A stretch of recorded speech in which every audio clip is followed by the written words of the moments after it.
Ryan, this is a family table. You can sit near the bathrooms. My sister-in-law laughed as guests smirked. The waiter handed me a $22,000 bill. I took a sip of my bourbon and smiled. None of them knew who would be paying tonight. My name is Ryan Keeing, and tonight I was paying for a party where one person desperately wanted me to know I didn't belong. Melissa. She never liked me. Not from day one. I don't even think she liked Jenna, her own sister, but that never stopped her from acting like she was the queen of the family. She talked over people, made decisions nobody asked her to make, and somehow convinced herself she was the main character in every situation. Maybe that's why she hated me so much, because Eleanor actually liked me. Eleanor, my mother-in-law, was one of the only people in Jenna's family who had ever made me feel welcome. From the moment Jenna introduced me, Eleanor treated me like I was one of her own. She never cared that I wasn't born into this family. I was her daughter's husband, and to her, that meant I mattered.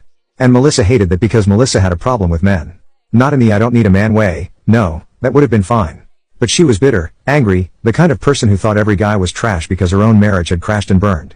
Her husband left her 3 years ago, and ever since then, she had been on some kind of personal mission to make sure no man ever felt comfortable around her again, especially me. So when I saw her sashaying toward me in her designer dress, smirk locked and loaded, I already knew this wasn't going to be good. Ryan, we need to talk. I exhaled through my nose, swirling the bourbon in my glass. Melissa, I don't think we do. Oh, but we do. She placed a perfectly manicured hand on my arm like she was about to tell me something deeply personal. It's about the seating arrangements. Tiny change. I looked at her. What change? She gave me that fake sympathetic pout. You'll be at table 14 instead of the main table. It just makes more sense. I blinked. Table 14? You mean the one in the back by the bathrooms? She let out a little laugh. Oh, don't make it sound so bad.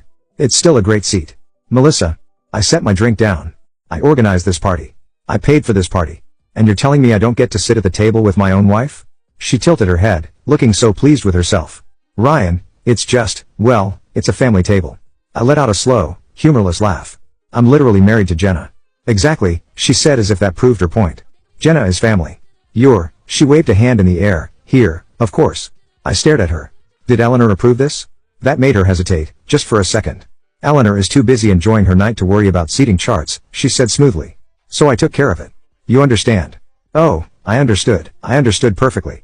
Before I could say anything else, a waiter hesitated beside me. Mr. Keeing, just confirming the additional orders, truffle risotto, caviar tasting, the vintage Paragon. Mrs. Melissa said you approved them? I turned my head so slowly I swear I could hear my own neck crack. I did what? Melissa took a sip of her champagne, completely unbothered. Oh, relax, Ryan. It's a party. You wouldn't want Eleanor to feel restricted, would you? I stared at her. This wasn't about the food or the seating or even the party.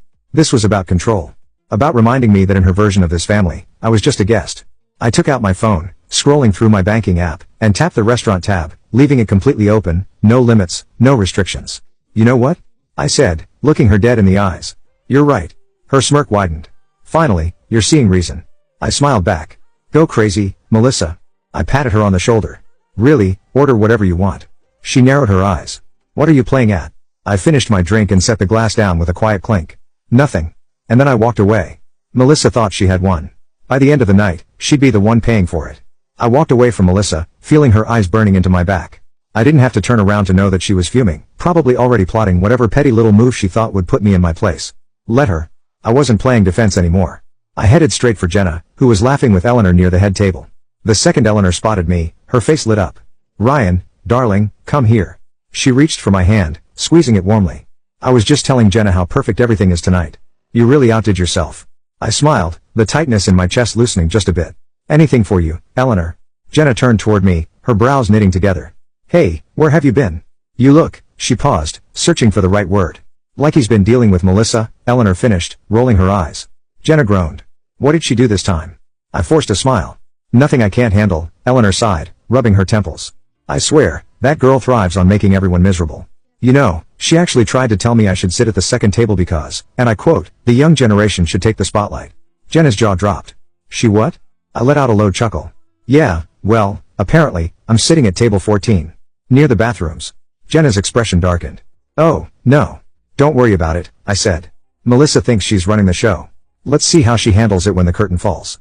And right on cue, Melissa's voice rang out over the microphone. Ladies and gentlemen, can I have your attention, please? I turned to see her standing near the stage, one hand wrapped around a champagne flute, the other gesturing grandly. The woman had an uncanny ability to command a room. But tonight? She was about to choke on her own spotlight. Now comment update to tag you on part 2.